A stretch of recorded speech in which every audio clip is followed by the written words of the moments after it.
Fala meus amigos, sejam todos bem-vindos a mais um vídeo do nosso canal Tudo sobre Coluna. Eu me chamo Alan França, sou neurocirurgião, especialista em cirurgia da coluna vertebral e hoje estamos aqui para conversarmos sobre mais um assunto relacionado às patologias da coluna. E hoje vamos conversar sobre as metástases vertebrais. Quando e como operá-las. Mas antes de começarmos essa aula, eu gostaria de pedir para vocês que ainda não são inscritos no nosso canal, se inscrever. E caso vocês tenham alguma dúvida sobre algum assunto que a gente esteja conversando aqui na nossa aula, não hesite em colocar a sua dúvida aqui nos comentários para que a gente possa responder, trocar algumas informações e deixar sempre as informações mais claras possível, até porque o nosso objetivo aqui é compartilhar conhecimento. Mas vamos lá, hoje vamos conversar sobre as metástases vertebrais. Para falar sobre as metástases, a gente precisa iniciar a nossa conversa falando um pouco sobre a fisiopatologia das metástases. Bom, para quem não sabe, metástase é quando tem uma lesão tumoral que se originou em um sítio, em um órgão, em alguma estrutura, e essa lesão neoplásica ela acabou migrando para um outro tecido, e nesse caso,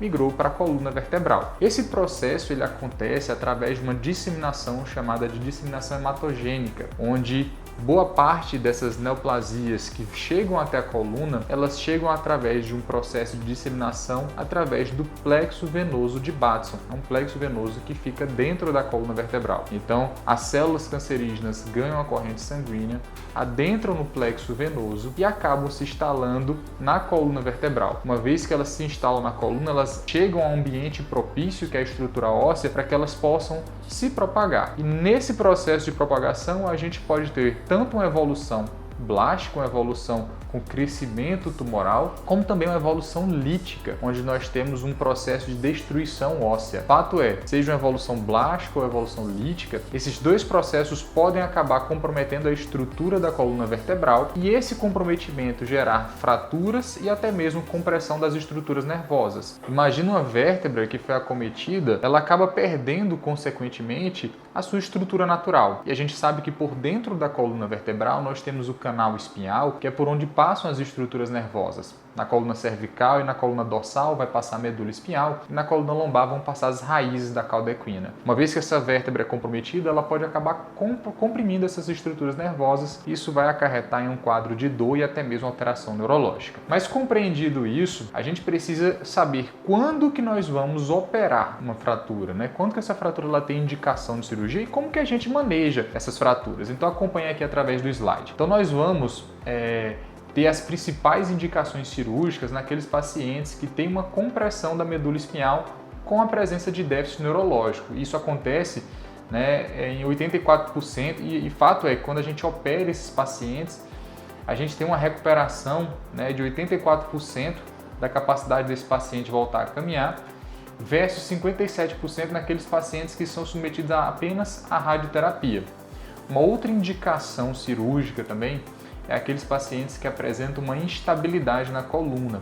A gente sabe que a nossa coluna ela tem três funções básicas, a função de proteção das estruturas nervosas, a função de sustentação do nosso corpo e a função de proteger proteger as estruturas nervosas, sustentação do nosso corpo e a função de dar mobilidade para o nosso tronco. Então, uma vez que essa vértebra ela é acometida, ela pode acabar perdendo a sua capacidade de estabilizar o nosso tronco e com isso o paciente tem uma instabilidade na nossa coluna. E essa instabilidade ela pode ser uma indicação também cirúrgica, porque o paciente ele pode acabar evoluindo com complicações por conta da instabilidade. E aqueles pacientes que têm tumores que não respondem à radioterapia, isso também pode acabar configurando uma indicação cirúrgica, porque a terapia que a gente consegue propor para esses pacientes é de fato a cirurgia, já que não responde à rádio. Veja, essa tabela aqui que eu estou apresentando para vocês é o SINS, onde ela avalia a instabilidade da coluna vertebral. Uma tabela onde a gente vai identificar alguns fatores, como a localização do tumor, se o paciente tem dor, a presença de lesão, se ela é lítica, blástica ou mista, se essa lesão ela está alinhada ou não, se eu tenho sinais de deformidade ou sinais de luxação, se eu tenho um colapso da vértebra e o quanto que essa vértebra está colapsada, se é mais ou menos de 50%, e por fim, né, se eu tenho um comprometimento dos elementos posteriores de um lado, dos lados, ou se não há comprometimento dos elementos posteriores. Com isso eu vou ter uma pontuação onde através dessa pontuação eu consigo predizer se existem sinais de instabilidade ou não nessa coluna. E a gente viu que quando eu tenho instabilidade, isso é um ponto para a gente pensar numa abordagem cirúrgica. Mas não é esse o único ponto que a gente vai levar em consideração. A gente precisa compreender que um paciente oncológico ele tem várias questões envolvidas, como o risco cirúrgico, né, o contexto que esse paciente se apresenta, a expectativa de vida desse paciente. E para isso a gente tem um NONS, que é uma escala que nos ajuda a racionalizar melhor as indicações cirúrgicas e chegar na melhor conclusão. Onde no NONS a gente vai avaliar alguns pontos, né, como a presença de alterações neurológicas, se esse paciente, quais são as características mecânicas dessa lesão, qual é o quadro sistêmico desse paciente, como expectativa de vida, o status funcional desse paciente e qual que é o contexto oncológico. Então veja, se eu tenho um paciente, né, que eu estou pensando, se é candidato à cirurgia, eu vou avaliar se a fratura, se a lesão desse paciente ela é estável ou se ela é instável. Como a gente falou, se ela é instável, a gente precisa estabilizar essa coluna. Obviamente que estabilizar envolve a colocação de parafusos, né, para reestruturar a estabilidade da coluna vertebral. Mas se eu tenho uma coluna que é estável, eu avalio.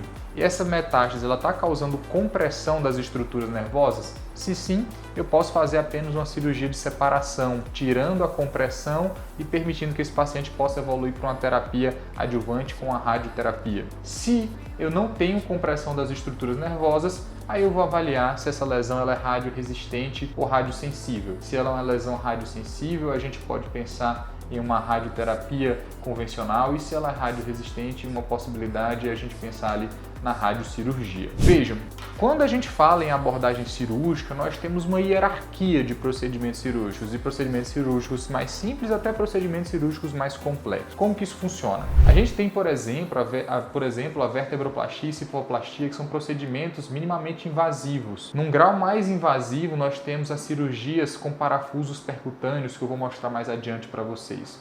E no grau mais complexo são aquelas cirurgias onde eu vou retirar os elementos posteriores e fazer uma fixação. Então são cirurgias que envolvem um grau de morbidade, de complexidade e de risco cirúrgico maior para o paciente. Fato é, a gente tem uma eficácia na intervenção cirúrgica, né, de 84%. Isso quer dizer o quê? Que os pacientes que têm uma compressão das estruturas nervosas, quando eu opero esses pacientes, eu consigo melhorar esse déficit neurológico em até 84% dos casos, desde que essa cirurgia seja realizada precoce. Porque quanto mais tempo esse paciente fica com a compressão das estruturas nervosas, menor a chance de recuperação desse nervo, dessa medula, porque são um período prolongado ali que ela vai ficar com a má perfusão por conta da neoplasia, e com isso eu posso acabar tendo danos irreparáveis. Então, quanto mais precoce a gente aborda esse paciente, maior a sua chance de recuperação. Esse aqui é um caso ilustrativo, um paciente nosso que tinha uma neoplasia primária de pulmão, com a doença avançada e múltiplas metástases. E aqui a gente pode ver uma lesão, né, que acomete tanto o corpo vertebral como também o canal, comprimindo a medula espinhal. Esse paciente estava evoluindo com déficit neurológico, mas eu não tinha sinais de instabilidade. Quando a gente calculou os SINs dele, eu não tinha sinais claros de instabilidade. Então, para esse paciente, a gente propôs simplesmente uma cirurgia de separação, onde a gente liberou a medula espinhal e sem precisar colocar nenhum tipo de prótese nesse paciente, sem realizar cirurgia de fusão, e permitindo um pós-operatório muito mais tranquilo para ele. Esse é um outro caso de uma paciente de sexo feminino, 40 anos, com a neoplasia primária de mama, onde eu consigo ver aqui a nível da quarta vértebra lombar, um sítio metastático, que ele comprime aqui a cauda equina. Mas apesar disso, essa paciente tinha apenas dor, sem nenhuma alteração neurológica.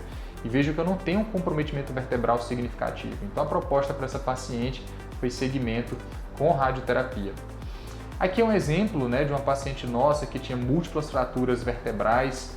Ela tinha um quadro de dorsalgia importante, com um comprometimento da qualidade de vida significativo, e a gente propôs para essa paciente as vertebroplastias desses segmentos acometidos, onde a gente entra com uma agulha minimamente invasiva e faz a injeção de cimento ósseo na vértebra, fazendo com que a gente estabilize essa fratura e a gente alivie a dor da paciente através de uma reação exotérmica, liberando o calor que esse cimento ósseo faz na vértebra, fazendo com que o paciente tenha um alívio significativo da dor logo no pós-operatório imediato. E aqui mais um caso de metástase vertebral, onde nesse caso não, eu já tenho aqui um comprometimento significativo, né, do corpo vertebral, com a lesão blástica, comprimindo a cauda equina desse paciente na vértebra de L3.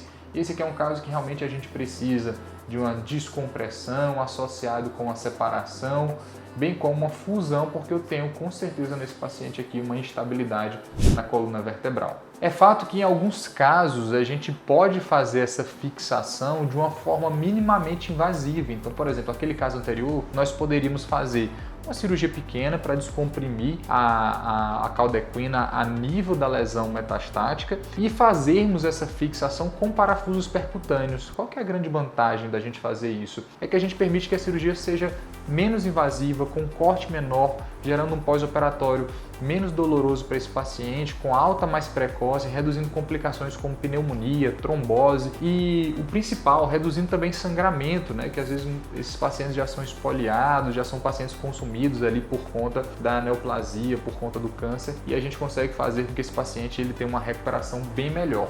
E aqui mostrando exatamente como que é a colocação desses parafusos percutâneos. Hoje nós temos uma tecnologia que são os parafusos de carbono, que são utilizados nas cirurgias oncológicas para que a gente tenha no controle pós-operatório tanto da tomografia como também da ressonância uma menor presença de artefatos de imagem, né? A gente consegue comparar aqui os parafusos tradicionais de titânio com os parafusos de carbono, vendo que a gente consegue ter uma melhor visualização. A vantagem disso é que a gente tem uma cirurgia que não vai atrapalhar no meu planejamento da radioterapia adjuvante. Temos também algumas controvérsias para a gente finalizar a nossa aula, que é avaliarmos a sobrevida do paciente. Aqueles pacientes que têm uma sobrevida limitada, merecem ou não merecem uma cirurgia. A cirurgia vai, às vezes, trazer o benefício, mas pode gerar um risco e acabar encurtando a vida desse paciente. Então a gente sempre tem que ponderar isso, pensando sempre no benefício funcional, na melhora da qualidade de vida desse paciente, né? E sempre atentar que esses pacientes oncológicos, a dor é um grande fator de redução da expectativa de vida desses pacientes.